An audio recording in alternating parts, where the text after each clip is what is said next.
Muy buenas tardes a todos los participantes. Les saludamos desde la Dirección de Infosalud, Dirección General de Telesalud, Referencia y Urgencia en Ministerio de Salud. Programada para el día de hoy, viernes 24 de mayo, con el tema Cuidados de Enfermería en el paciente con crisis hipóxica, a cargo de la licenciada Mariela Ramírez Quispe, del Servicio de Cardiología del Instituto Nacional de Salud del Niño del Ministerio de Salud. Quisiéramos recordarles que cualquier pregunta, duda o consulta pueden hacerlas llegar a través del chat en cualquier momento de la exposición para ser respondidas al final. Licenciada Mariela Ramírez Quispe, es un gran honor tenerla con nosotros. Adelante con su presentación. Bienvenida. Buenas tardes. Sí, soy la licenciada Mariela Ramírez Quispe, vengo trabajando en el servicio de cardiología ya durante un poquito más de 15 años y tengo el agrado de haber sido invitada a exponer con ustedes este tema de cuidados de enfermería en pacientes con crisis de hipoxia. Considero primero tomar unos puntos de aspectos generales para hacer un recordaris. Primero, las cardiopatías congénitas, que son aquellas lesiones de una o de varias de las 4 cámaras cardíacas o de los tabiques que separan las válvulas, los tractos de salida en el sistema circulatorio, desde antes del nacimiento. Estas cardiopatías congénitas suelen dividirse en 2 grandes grupos: las cardiopatías congénitas cianóticas y las cardiopatías congénitas acianóticas o no cianóticas. Para nuestro tema nos interesa recalcar sobre todo las cardiopatías congénitas cianóticas, que son aquellas malformaciones que cursan con shunt de derecha a izquierda y con un flujo pulmonar disminuido. Dentro de las más comunes tenemos, en primer lugar, la tetralogía de Fallot, la atresia tricuspidia, tronco arterial, atresia pulmonar, transposición de grandes vasos, drenaje venoso pulmonar y estenosis pulmonar. Consideramos también lo que es el término de hipoxemia. Recordar que es la falta de oxígeno en las arterias y en los tejidos, que afectan la respiración y la circulación, pudiendo llegar a ser letal. A diferencia de la hipoxia, que es el déficit de flujo y la cantidad de oxígeno a nivel tisular. Siempre que haya una hipoxemia, hay una hipoxia, pero no siempre que tengamos hipoxia, necesariamente podría haber una hipoxemia. La hiperemia es el aumento de la ventilación en función al tiempo, que puede ser por aumento de frecuencia, obedeciendo una taquipnia, o por aumento de la profundidad de la respiración, una batipnia, o por combinación de ambas, que viene a ser una polipnia.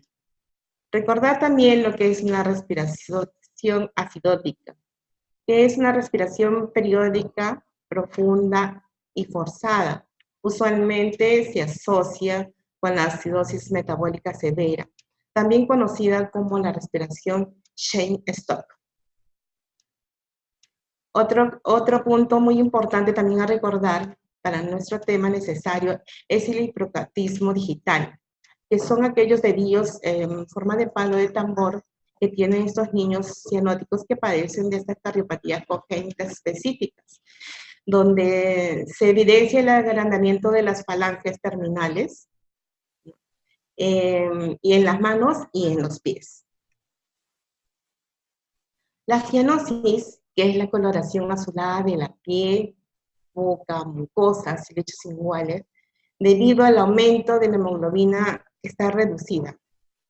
Durante la cianosis, los tejidos tienen concentraciones bajas de oxígeno.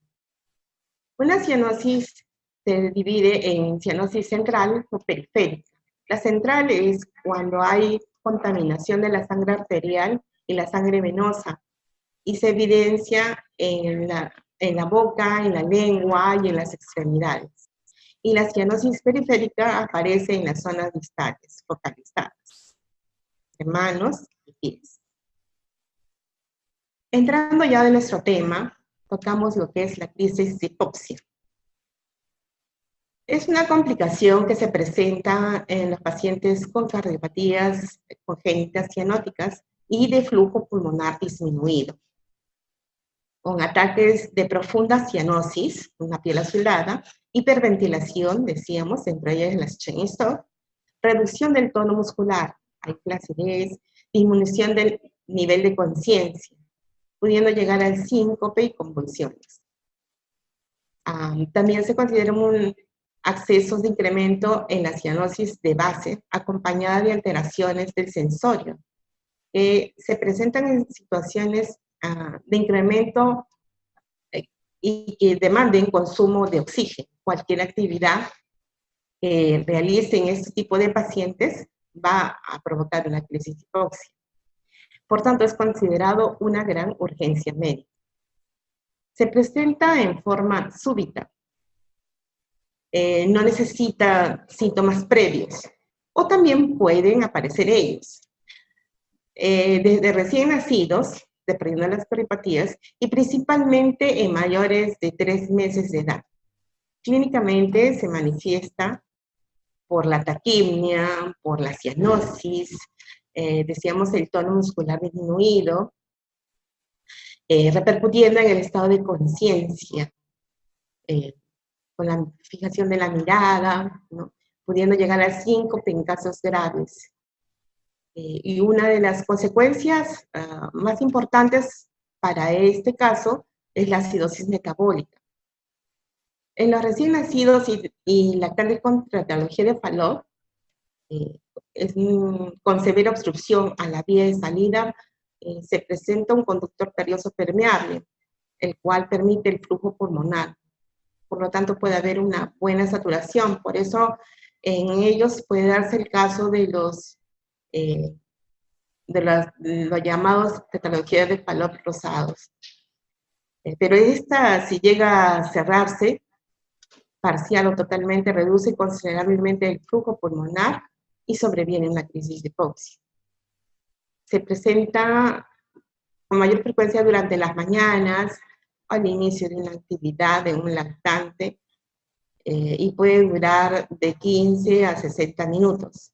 También en niños más grandecitos, esta obedece a una actividad que ellos realicen que demande el consumo de oxígeno. En la fisiopatología, recordar que se produce una contracción infundibular, por tanto una disminución del flujo pulmonar y la presión arterial. Hay aumento del cortocircuito venoarterial de la aorta cabalgante, disminución de la saturación arterial y del pH, produciendo una acidosis metabólica. La crisis de hipoxia la podemos agrupar en 3 grandes modos: leve, moderada y severa. La leve consta de una irritabilidad moderada, un incremento de cianosis, de la frecuencia cardíaca y de la frecuencia respiratoria. Hay angustia y sudoración.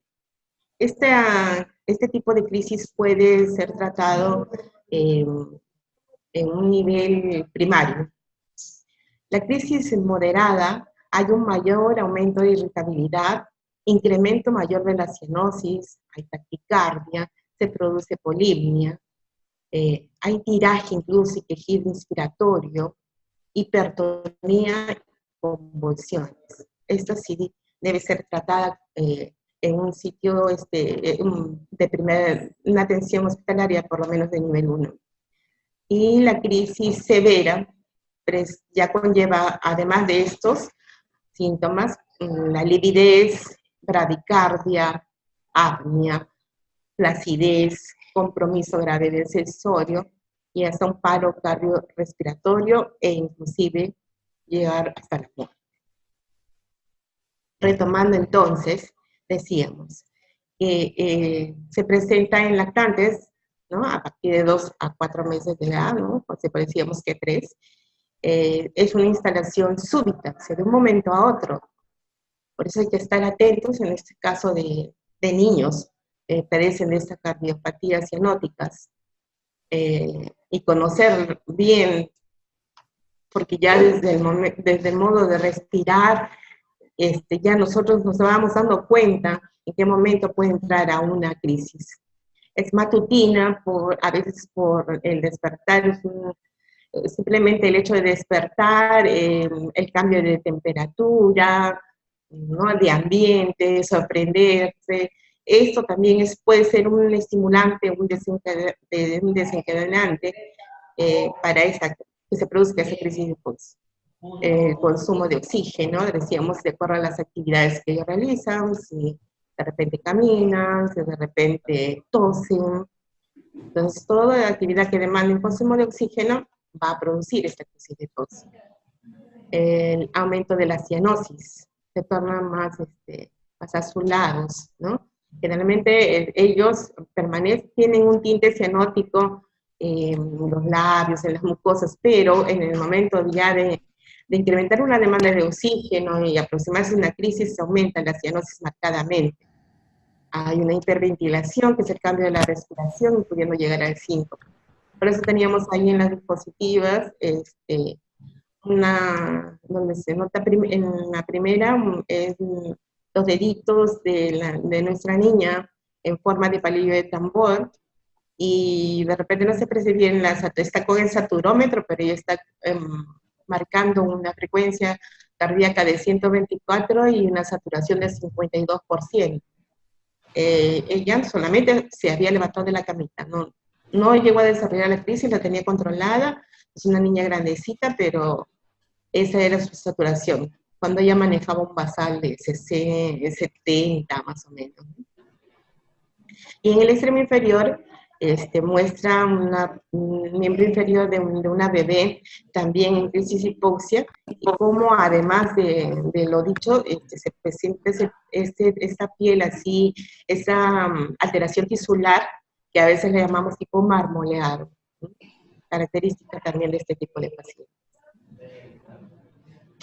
Los elementos fundamentales para un diagnóstico tenemos una cianosis progresiva en la etapa del lactante, un ataque de disnea paroxística, que es propiamente la crisis de hipoxia, ¿no? Los dedillos, decíamos, en palo de tambor, el retraso en el crecimiento y desarrollo, porque todo esto va afectando la circulación y el sistema y los demás órganos, y auscultatoriamente un soplo histórico pulmonar, hay letargia y a veces consecuente policitemia.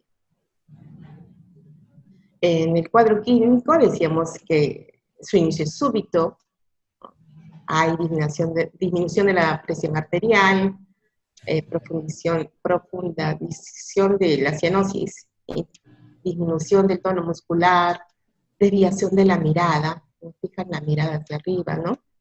Llegando a una pérdida de conciencia, síncope, convulsiones. En casos graves, un paro cardiorrespiratorio y la muerte. Los factores precipitantes, decíamos que puede ser un dolor, ¿no?, cualquier tipo de dolor, hasta un cólico de gases puede desencadenar una crisis de hipoxia, son niños cianóticos. Ansiedad, irritabilidad, por diversos motivos, a veces por la ausencia de los padres, en casos de niños alimentados, porque tienen hambre. Estos son desencadenantes que causan irritabilidad y conllevando a la... Entonces decíamos que en los factores precipitantes también hay una estimulación directa, puedes ver durante una intervención como un cateterismo cardíaco, que también puede conllevar a una crisis por una estimulación, puede conllevar a una crisis de hipoxia. Una anemia ferropénica, una hipovolemia, y el uso incluso de medicamentos inotropos digitálicos. El tratamiento en una crisis debe estar dirigido a reducir el consumo de oxígeno y el cortocircuito de derecha a izquierda para disminuir la hipoxemia, corregir una acidosis metabólica y la crisis debe ser tratada en un inicio, principalmente por tranquilizar los estímulos del paciente, determinar cuál fue el desencadenante y tratar de aminorarlo y calmar al niño. Luego, sostenerlo en los brazos y colocarlo en posición de acuchillamiento, es decir, con las piernas flexionadas sobre los muslos, y llevándolas hacia el abdomen. Esta posición es conocida como genupectoral. Y luego, si esta persiste, trasladarlo de inmediato a un centro hospitalario. A nivel hospitalario, debemos que evitar las punciones a primera intención y administrar una sedación vía oral, rectal o intramuscular. Colocar luego una vía venosa permeable para la administración de medicamentos, vasoconstrictores, betabloqueadores como bicarbonatos, e incluso podría ser hasta prostaglandina en algunos casos. Es importante valorar en todo momento la posibilidad de una asistencia ventilatoria. La administración inicial de oxígeno y morfina, a menos que esté contraindicada, se considera como la primera línea de ataque para tener una crisis de hipoxia. La vía intravenosa preferida es la intramuscular, porque es con un efecto rápido y con menos riesgo de depresión respiratoria. Si utilizamos los protocolos estandarizados, vamos a disminuir estos riesgos. ¿Qué complicaciones tiene o nos conlleva una crisis de hipoxia? Básicamente son tres grandes rangos: neurológicas, cerebrales e intestinales. Las neurológicas pueden causar una hemiparesia transitoria, una hemiplegia o secuelas permanentes, una trombosis cerebral relacionada por el grado de policitemia y abscesos cerebrales ocasionados por embolismos paradójicos. Y en gastrointestinales tenemos enterocolitis necrosante, distensión abdominal, sangrado intestinal. Es importante también tomar muy en cuenta la farmacoterapia en las crisis de hipoxia, donde tenemos para nuestra primera línea de ataque, que es la sedación, normado por el sulfato de morfina, con dosis de 0.05 a 0.2 miligramos por kilogramo dosis, intravenosa intramuscular, y no exceder por más de 15 miligramos por dosis. La administración debe ser lenta y en bolos intravenosos de 5 minutos, vigilando el efecto farmacológico y la depresión respiratoria. En neonatos y menores de 6 meses presentan un mayor riesgo de depresión respiratoria. Por lo tanto, posterior a su administración, requiere una vigilancia estricta de estos y monitorización del rango respiratorio y cardíaco.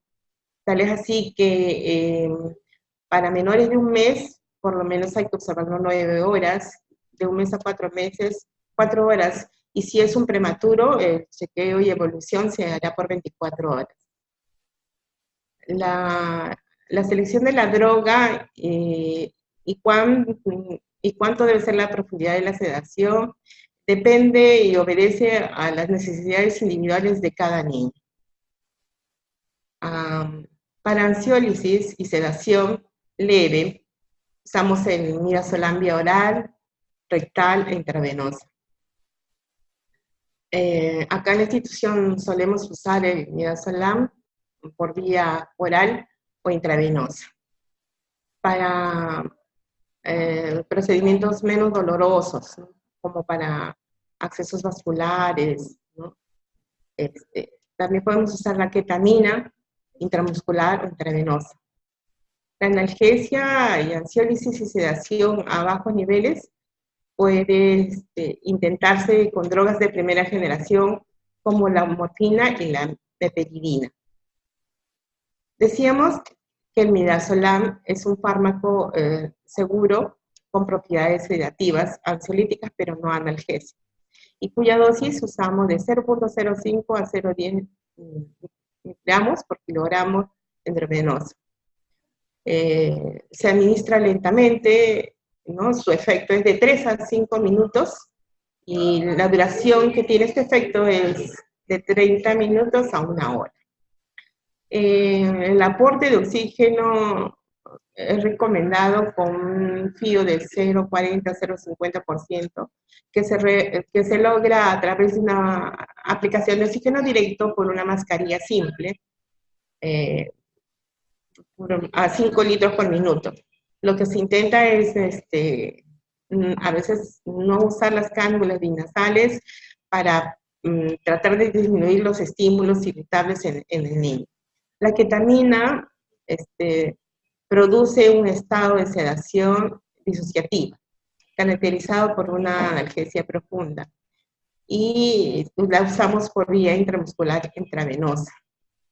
La vía oral también es segura y efectiva para disminuir la ansiedad y el estrés por la venopunción o separación de los padres. En casos adversos, puede causar, ¿no?, agitación solo en un 20%, o también hay agitación severa, un 5%, un rash en un 10%, como efecto adverso, o incluso vómitos, que la verdad acá nosotros con nuestra experiencia no tenemos ninguna de estas reacciones adversas, ¿no? Han sido muy bien asimiladas. La dosis es de 1 gramo por kilogramo dosis.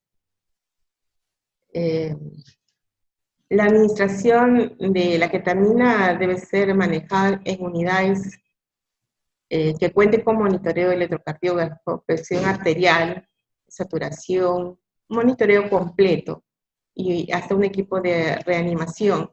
Y el personal que lo administre, o sea, el médico que indique y el personal que lo administre, que es la enfermera, debe tener la debida experiencia en el manejo de estos problemas y con un riesgo de posibilidad de problemas en la vía aérea. Se administra lentamente, al menos en 2 minutos. La meperidina, o clorhidrato de pretidina, también conocido como endemerol, es nuestra droga, es la droga que acá en nuestro servicio usamos más para el caso de crisis de hipoxia. A un niño que llega con crisis de hipoxia es la primera indicación electiva que va a ir plasmada en sus indicaciones médicas como condicional. Todo niño que ingresa con crisis de hipoxia debe tener su indicación condicional para en caso se desarrollara la crisis, ¿no?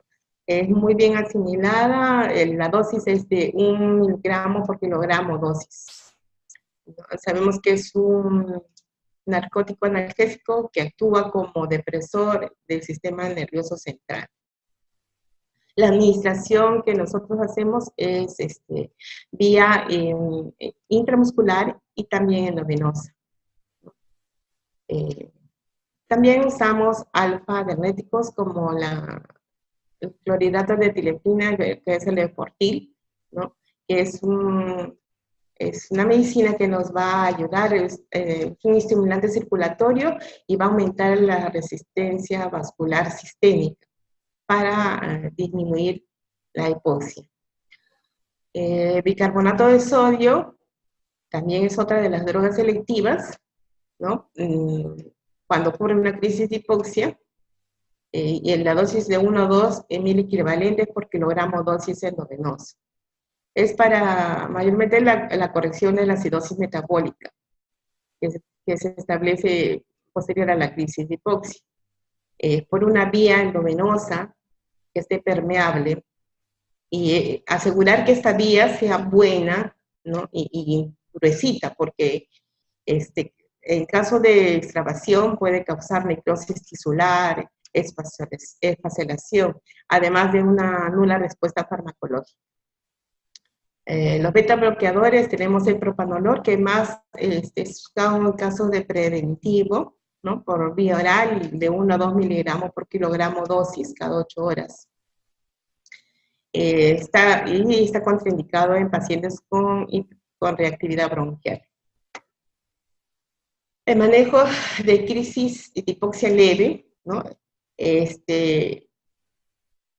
Nos lleva a controlar el factor desencadenante, atender con calma al paciente, manejar el estímulo, cuál ha sido el dolor, el frío, la fiebre, y esto en primera instancia puede ser hasta tratado por el mismo cuidador o padre de familia, pero si esto continúa, si aún así la crisis progresa, amerita una sedación, que ya sería tratada en un sitio de atención de primer nivel, con midazolam o incluso a veces podría llevar a un fenobarbital.